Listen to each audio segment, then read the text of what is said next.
Hello dear friends, आप लोग का स्वागत है अपने YouTube channel biology world by Dilip Pandey. हम लोग जो है एनिमल किंगडम पढ़ रहे थे। उस एनिमल किंगडम में हम लोग जो है विभिन्न प्रकार के फाइलम को स्टडी कर चुके हैं। आज जो हम लोग का नया टॉपिक है, नया फाइलम में, वो है फाइलम आर्थ्रोपोडा। अगर आर्थ्रोपोडा की बात किया जाए तो जो आर्थ्रोपोडा है ये दो शब्दों से मिलकर के बना है। एक है आर्थ्रो, आर्थॉन।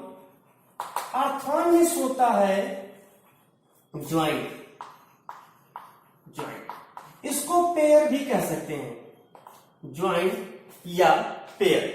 वैसे आर्थॉन मीन्स ज्वाइंट, जैसे पढ़े होंगे जो डॉक्टर होते हैं आर्थ्रोलॉजिस्ट, जो हड्डियों यानी जोड़ के जो होते हैं, अस्थियों के जो है डॉक्टर होते हैं, उनको हम लोग आर्थ्रोलॉजिस्ट कहते हैं। तो यहां पर आर्थ्रोन शब्द का अर्थ होता है ज्वाइंट, प्लस पोडा शब्द का अर्थ होता है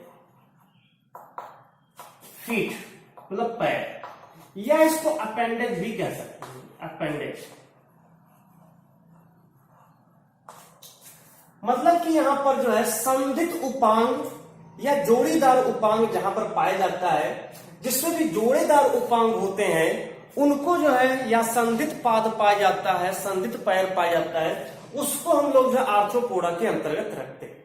आर्थ्रोपोडा की बात किया जाए तो जो आर्थ्रोपोडा होता है ये पूरे एनिमल किंगडम्स का सबसे लार्जेस्ट फाइलम होता है। ये लार्जेस्ट फाइलम होता है इन एनिमल किंगडम। तो एनिमल किंगडम में यह जो है सबसे लार्जेस्ट फाइलम है।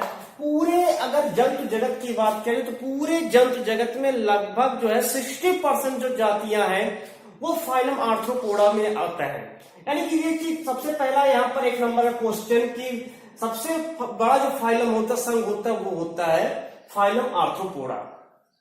फाइलम आर्थ्रोपोडा की बात किया जाए तो जो फाइलम आर्थ्रोपोडा होता है, इसको सबसे पहले प्रारंभ में इसको लीनियस ने जो है, लीनियस ने इसको एक समूह में रखा, मतलब कि इसको डिवाइडेशन नहीं किया और इसको एक ग्रुप में रखा जिसका नाम था इंसेक्टा। तो इन्होंने क्या किया, इस फाइलम आर्थ्रोपोडा को एक ग्रुप में रखा, इसके जितने सदस्यों को, और उस ग्रुप का नाम दे दिया इंसेक्टा। तो एक समूह बनाया, उस समूह में सभी इंसेक्टा समूह बना। उस इंसेक्टा समूह में आर्थ्रोपोड्स लक्षण वाले जो भी जंतु थे, कीट थे, उन सभी कीटों को यहां पर रखा गया। बाद में जो है लैमार्क है, लैमार्क ने जो है इस जो समूह है, इस समूह को, ग्रुप इंसेक्टा को जो है 3 क्लासेस में डिवाइड कर दिया। जो ग्रुप इंसेक्टा है, इंसेक्टा जो है, इस इंसेक्टा ग्रुप को जो है 3 क्लासेस में डिवाइड कर दिया। ये 3 जो क्लास है, अब यहां पर जहां पे देखेंगे 3 क्लासेस में यहां पर जो है डिवाइडेशन कर दिया गया। सबसे पहला इसको जो है, जो क्लास है, सबसे पहला क्रस्टेशिया, क्रस्टेशिया। दूसरा क्लास हेक्सापोडा और तीसरा क्लास अराइक्निडा। तो इस तरह से यहां पर जो है अगर हम बात करें तो यहां पर जो है 3 क्लासेस में डिवाइड कर दिया गया, क्रस्टेशिया, हेक्सापोडा एंड अराइक्निडा। तो ये 3 क्लासेस में डिवाइड कर गया। लेकिन बाद में एक साइंटिस्ट आए, वान सीबोल्ड। वान सीबोल्ड, वान सीबोल्ड ने सबसे पहले जो है फाइलम आर्थ्रोपोडा को स्टैब्लिश किया। स्टैब्लिश फाइलम आर्थ्रोपोडा, फाइलम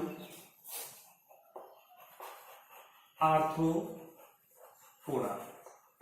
इस तरह से फाइलम आर्थ्रोपोडा जो है एक निकल करके आया। हमने कहा कि लार्जेस्ट फाइलम में अप्रॉक्स एनिमल किंगडम्स के जो 60% जो जंतु होते हैं वो इसी फाइलम के अंतर्गत आते हैं। अब इसी फाइलम के अंतर्गत अगर आते हैं तो निश्चित रूप से ये क्रस्टेशिया है, तो निश्चित रूप से ध्यान रहे कि इसमें कुछ न कुछ ऐसा लक्षण पाया जा रहा है जो लक्षण इसको जो है अन्य जो सदस्य, उन सदस्यों से या अन्य संघ के जंतुओं से पृथक करता है, जिसके कारण जो है ये जो है अधिक सफल बना हुआ है और आज तक इसकी जो संख्या है, इसकी जो जातियां है वो सबसे अधिक उपस्थित है। अब जातियां सबसे अधिक है तो सबसे सिंपल सी बात है, कि ये होंगे कैसे, तो दे आर कॉस्मोपॉलिटन। ये कैसे होंगे, ये सभी के सभी सर्वत्र व्यापी होंगे, क्योंकि नाम से यहां पर है जैसे वो क्या नाम है, अगर देखा जाए कि ये सबसे अधिक मात्रा में है तो निश्चित रूप से ये जो जंतु है वो जल में भी पाए जाएंगे, स्थल में भी पाए जाएंगे और वायु में भी पाए जाएंगे। तो ये कॉस्मोपॉलिटन होते हैं, मीन्स ये सर्वत्र व्यापी होते हैं। इसके जनरल कैरेक्टर को जानते हैं, फिर इसके जानते हैं लाभ को कि कैसे ये जो है सबसे सफल जंतु बना। तो सबसे पहले इसके जनरल कैरेक्टर में देखते हैं तो ये सभी जो जंतु है ये बाइलैटरल सिमेट्री होता है, इसमें बाइलैटरल होते हैं, बाइलैटरल सिमेट्री बाइलैटरिया में इसको रखा गया है। यूसिलोमेट होते हैं, सीलोम इसमें प्रेजेंट होता है, यूसिलोमेट होते हैं। ट्रिप्लोब्लास्टिक होते हैं, त्रिस्तरीय होते हैं। अब ट्रिप्लोब्लास्टिक शब्द आया है तो यहां पर समझ लेंगे ऑर्गन लेवल का होगा, ऑर्गन लेवल के जंतु होंगे। इसके अलावा प्रोटोस्टोमी, अभी लोग प्रोटोस्टोमी को ही पढ़ रहे हैं। प्रोटोस्टोमी यू मेटाजोवा के सदस्य होते हैं, यू मेटाजोवा के सदस्य होते हैं। तो ये तो एक नॉर्मल सी चीज जो है हमने बताया, जो जनरल कैरेक्टर है, अप्रॉक्स कई जगह पर ही आया है। लेकिन बात करते हैं कि इसके सफल होने का कारण, क्यों ये फाइलम लार्जेस्ट फाइलम बना जंतु जगत में, ये क्यों फाइलम सबसे लार्जेस्ट फाइलम बनकर के उभरा। तो इसका सबसे जो मेन रीजन होता है इसके एक्सोस्केलेटन। इसका जो एक्सोस्केलेटन होता है, एक्सोस्केलेटन ये इसमें सबसे यूनिक होता है। एक्सोस्केलेटन जो होता है ये बना होता है मेरा भाई, ये बना होता है काइटिन का। ये ध्यान रहे कि जो कवक की काइटिन है और ये काइटिन ये अलग है, एक समान नहीं है। हालांकि ये भी पॉलीसैकेराइड ही है, ये भी पॉलीसैकेराइड है। तो ये जो एक्सोस्केलेटन होता है ये इसमें काइटिन का बना होता है, पॉलीसैकेराइड है, जो इसके लिए सुरक्षात्मक आवरण का कार्य करता है। तो आसानी से ये जो है इसको जो जंतु होता है, ये जंतु किसी भी टेम्परेचर में अपने आप को सर्वाइव करने की क्षमता इसके अंदर होती है कि जो है थोड़े से ये टेम्परेचर या फिर जो है अपने आप को जो सफल बनाए रख सकते हैं। तो काइटिनस इसके जो क्यूटिकल होता है, कसने क्यूटिकल, वो काइटिनस होता है, इसको लोग एक्सोस्केलेटन कहते हैं। तो इस तरह से काइटिन का बना होता है और ये इसका जो सबसे सफल बनाने में सबसे अहम रोल निभाता है। ये कोई जो है क्वेश्चन कंपटीशन में आ चुका है कि जो एक्सोस्केलेटन, काइटिन का बना एक्सोस्केलेटन किस फाइलम में पाया जाता है, तो वो होता है आर्थ्रोपोडा के जंतुओं में काइटिन का बना एक्सोस्केलेटन या क्यूटिकल आवरण, देहभित्ति, ये यहां पर प्रेजेंट होती है। तो ये एक्सोस्केलेटन यहां पर रहता है जिसको सफल बनाता है। अब आते हैं इसके अन्य फीचर्स को देखते हैं कि इसमें और क्या क्या। सबसे पहले तो मैं बता दिया सर्वत्र व्यापी होते हैं, सभी जगह पर ये जो है उपस्थित होते हैं, सर्वत्र व्यापी एक्सोस्केलेटन यहां पर है। दूसरी चीज एक्सोस्केलेटन के बाद यहां पर अपेंडेज पाए जाते हैं और पेयर अपेंडेज पाए जाते हैं, जैसे कि हमने ऊपर लिखा है पेयर अपेंडेज होते हैं, पेयर अपेंडेज। ये जो अपेंडेज होता है ये प्रत्येक जो इसके शरीर का खंड होता है प्रत्येक खंडों पर पाया जाता है। तो यानी कह सकते हैं कि इसका जो बॉडी होता है वो बॉडी सेगमेंटेड होता है और each segment have a appendage, अभी पेयर अपेंडेज। कह सकते हैं कि each body segment have pair appendages. अब उस जो वहां पर सेगमेंट पाया रहा उस सेगमेंट में जो है, अब मतलब हो सकता है कि माउथ पार्ट में पाया रहा तो उसमें जो है यानी हेड पार्ट में है, जैसे इसके बॉडी पार्ट को 3 भागों में बटा होता है, हेड, थोरेक्स एंड एब्डोमेन। और ये भी जो ध्यान देंगे कि इसमें जो सेगमेंट होता है बॉडी सेगमेंट वो निश्चित होता है। जैसे अगर हम लोग कॉकरोच की बात करें तो कॉकरोच में भ्रूणावस्था में 20 खंडों में बटा होता है, 6 उसके हेड होते हैं, 3 थोरेक्स होता है और 11 जो है एब्डोमेन होता है। लेकिन जब वो एडल्ट फॉर्म में जाता है तब वहां पर घट जाता है, हेड 1 हो जाता है, 6 जो सेगमेंट जुड़ करके 1 बना लेता है, थोरेक्स 3 ही रहता है, प्रोथोरेक्स, मेजोथोरेक्स, मेटाथोरेक्स। एब्डोमेन की संख्या 11 होती है, उसमें से भी जो 11 में से है उसमें से भी जो मेल होता है उस मेल में अगर देखा जाए तो उसमें भी केवल जो है क्या नाम है 9 ही खंड स्पष्ट होते हैं और फीमेल में केवल जो है 7 खंड ये स्पष्ट होते हैं। तो इस तरह से यहां पर आता है एब्डोमेन, यानी कि इसमें जो खंडों की संख्या है वो निश्चित है। तो प्रत्येक खंड पर क्या होता है, पेयर अपेंडेज पाते हैं। अब अगर हेड पर पाया जाए तो वहां पर हो सकता है उसके जो माउथ अपेंडेज है, माउथ अपेंडेज का बनाएगा। थोरेक्स भाग पे पाया जा रहा है तो हो सकता है उसके जो पैडल्स है या उसके जो पैर है, फीट है, फुट है, वो यहां पर पाए जा सकते हैं। तो इस तरह से इस पर प्रत्येक पर जो है, जो खंड है उन खंडों पर उसके जो अपेंडेज पाए जाते हैं वो अपेंडेज अलग अलग प्रकार के रूपांतरित होते हैं। कुछ उसमें माउथ अपेंडेज बनाते हैं, कुछ उसमें जो है लेग अपेंडेज बना लेते हैं, तो कुछ उसमें पंख जो बनाते हैं यानी कि उड़ने के लिए जो है। तो इस तरह से यहां पर देख रहे हैं कि बहुत सारे उसके जो अपेंडेज होते हैं वो अलग अलग जो है सेगमेंट्स पर प्रेजेंट होते हैं। तो ये बॉडी सेगमेंटेड है, हेड 3 पार्ट में बटा होता है, हेड, थोरेक्स एंड एब्डोमेन। और जो है इसमें सेगमेंट की संख्या, खंडों की संख्या सभी जंतुओं में अलग अलग होती है।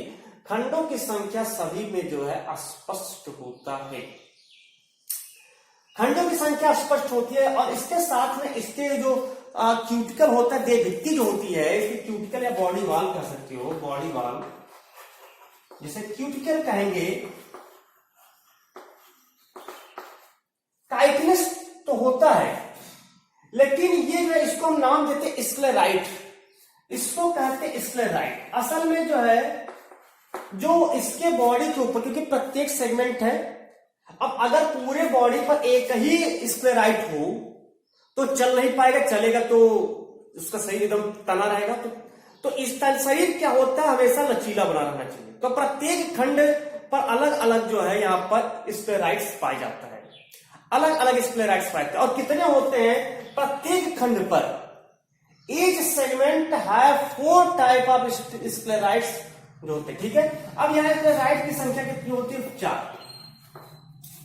प्रत्येक सेगमेंट पर अलग अलग होता है, ध्यान रखिएगा। तो स्क्लेराइट क्या होता है, स्क्लेराइट जैसे डॉर्सल साइड पर है, तो डॉर्सल साइड पर उसको कहते हैं टरगाइट।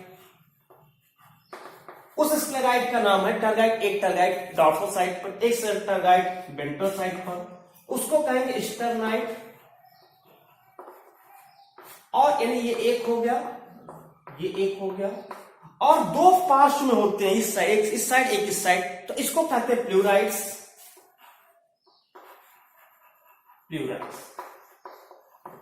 इस तरह से 4 पृथक प्लेट नुमा होता है। प्लेट नुमा स्क्लेराइट जो है वो प्रेजेंट होता है, प्रत्येक सेगमेंट पर अलग अलग होता है, जिसके कारण जो है इसके शरीर अब मूवमेंट कर सके। एक ही पर होगा, एक ही होता तो वहां मूवमेंट नहीं कर पाता। तो प्रत्येक सेगमेंट्स पर अलग अलग स्क्लेराइट्स पाते हैं जो उसको मूवमेंट करा सकते हैं। तो टरगाइट पीछे की ओर जो डॉर्सल साइड है वहां टरगाइट होता है, वेंट्रल साइड में स्टर्नाइट एंड लैटरल साइड में प्लूराइड्स प्रेजेंट होता है। तो 2 1 2 तो 4 जो है स्क्लेराइट्स यहां पर प्रेजेंट होते हैं। ये स्क्लेराइट जो होता है ये इसके सुरक्षात्मक आवरण के रूप में कार्य करता है। इसके बाद अगर हम बात करें इसके अन्य जो है इसके साइलेंट फीचर की, तो इसमें जो है सीलोम, क्योंकि हमने कहा क्या लिखा है यहां यूसिलोमेट होता है। अब इस चीज को भी यहां पर डिफाइन करना पड़ेगा कि जो सीलोम होता है वो कहां पर प्रेजेंट होता है।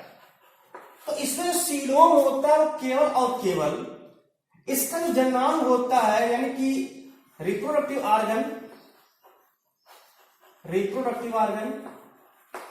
एंड एस्टेटरी ऑर्गन, केवल इन 2 जगहों तक सीमित होता है। सीलोम प्रेजेंट तो होता है, लेकिन कहां पर बहुत छोटा सा होता है, स्मॉलेस्ट रीजन में होता है, केवल और केवल इसके जन्नांग और उत्सर्जी अंगों तक ही सीमित होता है, ये यहां पर। इसके अलावा अगर हम इसके आंतरांग की बात करें, जो इंटरनल ऑर्गन्स है, इंटरनल ऑर्गन की हम लोग बात करें, जो आंतरांग है उस इंटरनल ऑर्गन के चारों ओर, क्योंकि देखिए जैसे हम लोगों का आहार नाल है उसके चारों ओर सीलोम प्रेजेंट है, लेकिन इसके इंटरनल ऑर्गन में जो है जो सीलोम है, सीलोम नहीं पाया जाता है। तो इंस्टेड ऑफ यानी सीलोम के बजाय जो है वहां पर क्या पाया जाता है, वहां पर रुधिर पात्रों का एक समेकन से बना हुआ एक बड़ी सी गुहा होती है, और वो क्या होता है उसको कहते हैं हीमोसील गुहा। तो इसके चारों ओर जो होता है इंस्टेड ऑफ सीलोम। तो यहां पर सीलोम के बजाय जो है, सीलोम के स्थान पर यहां पर जो है ब्लड जो साइनस है उसके फ्यूजन से एक बड़ी सी गुहा बनती है, ठीक है, एक हीमोसील गुहा बनती है। ये हीमोसील गुहा में पाया जाता है, हीमोसील जो कैसे बना है, ये ब्लड साइनस के समेकल से बना है। तो ब्लड साइनस फ्यूज होकर के सभी जो है, जो यहाँ पर रुधिर पात्र हैं, रुधिर कोटर उसको कह सकते हैं, वो सभी रुधिर पात्र या रुधिर कोटर समेकित होकर के जुड़ करके एक बड़ी सी गुहा बनाते हैं, इसको हम लोग हीमोसील गुहा कहते हैं। अब चूंकि हीमोसील गुहा जो पाया था, और साथ में इसके जो ब्लड सर्कुलेटरी सिस्टम होता है वो भी जान लेंगे। जो इसका सर्कुलेटरी सिस्टम होता है, ये सर्कुलेटरी सिस्टम यहाँ पर जो है ओपन टाइप का होता है। सर्कुलेटरी सिस्टम इसका ओपन टाइप का होता है। तो ओपन टाइप का है, और सीधे हमने कहा कि हीमोसील गुहा पाई जा रही है। तो रुधिर कहां पर पाया जाएगा, इस हीमोसील गुहा में पाया जाएगा, यानी आंतरांग उसी हीमोसील गुहा में उपस्थित है, और उसी हीमोसील गुहा में जो है तरल पदार्थ, उसका जो ब्लड है वो पाया जाएगा, यानी कि आंतरांग जो है ब्लड में डूबे रहेंगे। तो इस हीमोसील गुहा में यहां पर जो पाया जाता है तरल पदार्थ, यानी रुधिर इसका जो होता है, उसको नाम दिया गया हीमोलिंक, उसको कहते हैं हीमोलिंक। तो हीमोलिंप जो होता है वो हीमोसील गुहा में प्रेजेंट होता है। ये हीमोलिंप चूंकि हमने पहले बताया कि सर्कुलेटरी सिस्टम ओपन टाइप का होता है, यानी कि इसमें कोई भी रुधिर वाहिनी नहीं पाई जा रही है रुधिर को ले जाने के लिए। देह भित्ति हटाते ही पूरी हीमोलिंप यानी ब्लड वहां पर दिखाई पड़ेगा, और वो ब्लड कहां पर, हीमोसील गुहा में। और हीमोसील में क्या आंतरांग है, जिसके जो आहार नाल है, जो भी इसके जो ऑर्गेनेल्स हैं, हार्ट है, वो सब उसी हीमोसील गुहा में पाया जाएगा। तो ये यहां पर, इसके अलावा इसका जो ब्लड होता है, अगर ब्लड की बात करें तो ब्लड कलरलेस होता है, ब्लड कलरलेस होता है। लेकिन ऐसा नहीं कि सभी में होता है, कभी कभी क्या होता है कि इसमें जो है तो ब्लड कलरलेस है, लेकिन कभी कभी क्या होता है, हीमोसाइन पिगमेंट कभी कभी पाया जाता है। तो हीमोसाइन पिगमेंट अगर प्रेजेंट है, इफ हीमोसाइन पिगमेंट प्रेजेंट है, तो इसका जो ब्लड होगा वो यहां पर जो है ब्लू ग्रीन कलर का होगा, ठीक है, ब्लू ग्रीन कलर का इसका रुधिर होगा, क्योंकि हीमोसाइन जो होता है पिगमेंट होता है, नीला हरा रंग का एक पिगमेंट होता है। जैसे हम लोगों में हीमोग्लोबिन होता है, ऐसे जो है कुछ नॉन कार्डियक्स में हीमोसाइन नामक पिगमेंट्स प्रेजेंट होते हैं, तो ये इसमें उपस्थित होता है। इसके बाद अगर हम लोग बात करें अन्य जो इसके जनरल कैरेक्टर है उसको देखें, तो ये इसके हीमोग्लोबिन ना पाया जाए, बल्कि हीमोसाइन नामक पिगमेंट किसी किसी में पाया जाता है, इसी कारण इसका रुधिर नीला या हरा दिखाई देता है। अन्यथा अगर नहीं पाया रहा तो उसका रुधिर जो है वो रंगहीन दशा में ही रहता है। तो ये इसके यहाँ पर सर्कुलेटरी सिस्टम की बात हो गई। अब बात करते हैं इसके जो है मस्कुलर टिश्यू की, पेशी तंत्रिका की कह सकते हैं यहां पर मस्कुलर सिस्टम। देखिए पढ़े हैं कि हम लोग में जैसे मस्कुलर जो सिस्टम होता है, जो पेशी तंत्र होता है, हम लोगों में पेशियां दो प्रकार की होती है, एक स्ट्रिप्ड मसल्स होता है, एक अनस्ट्रिप्ड मसल्स होता है। हालांकि कुछ लोग कार्डियक मसल्स भी कहते हैं, तीसरा भी होता है कार्डियक मसल्स, लेकिन cardiac muscles stripped unstripped muscles का एक रूप होता है, दोनों का सम्मिलित है वो। तो कुछ वैज्ञानिक स्ट्रिप्ड अनस्ट्रिप्ड मसल्स मानते हैं, और कुछ जो है वहां पर कार्डियक मसल्स भी मानते हैं। तो खैर यहां पर जो मस्कुलर सिस्टम होता है, यहां पर जो पेशी तंत्र होता है, इस पेशी तंत्र में यहां पर केवल और केवल जो है स्ट्रिप्ड मसल्स ही प्रेजेंट होता है। मतलब इसके शरीर में केवल और केवल जो है स्ट्रिप्ड मसल्स ही जो है प्रेजेंट होता है। मतलब इसमें अनस्ट्रिप्ड अरेखित पेशियां नहीं पाई जाती, केवल और केवल रेखित पेशियां ही पाया जाता है।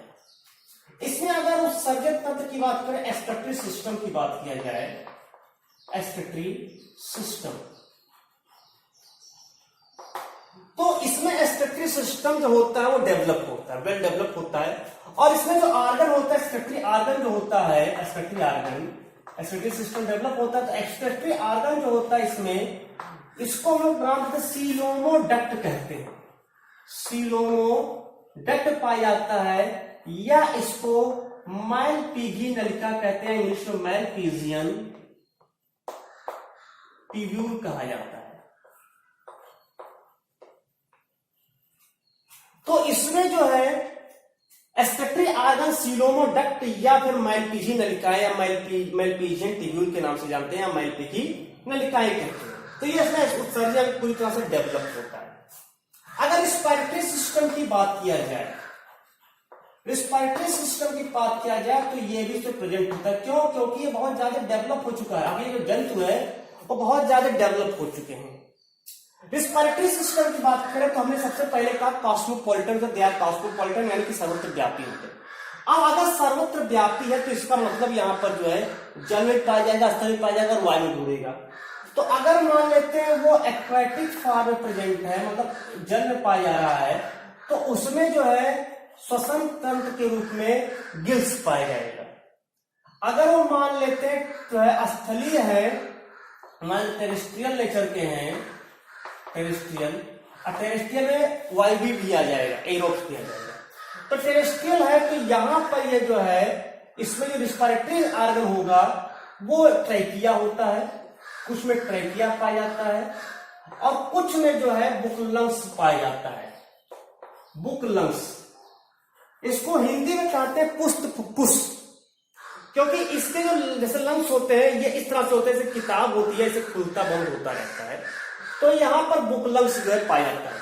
और कभी कभी क्या होता है ये अपने देह भित्ति से विसरण के द्वारा यानी डिफ्यूजन के द्वारा भी जो है ये यहाँ पर श्वसन की प्रक्रिया कर सकते। तो यानी यहाँ रिस्पायरेटरी सिस्टम जो होता है वो अलग अलग होता है। एक्वाटिक है तो उस पर गिल्स पाए जाएंगे, टेरेस्ट्रियल है तो उस पर ट्रैकिया या बुकलंग्स पाए जाएंगे, या कुछ जंतु जो होते हैं देह भित्ति से सरल विसरण के द्वारा भी जो है जो यहाँ पर रिस्पायरेशन की प्रक्रिया कर सकते हैं।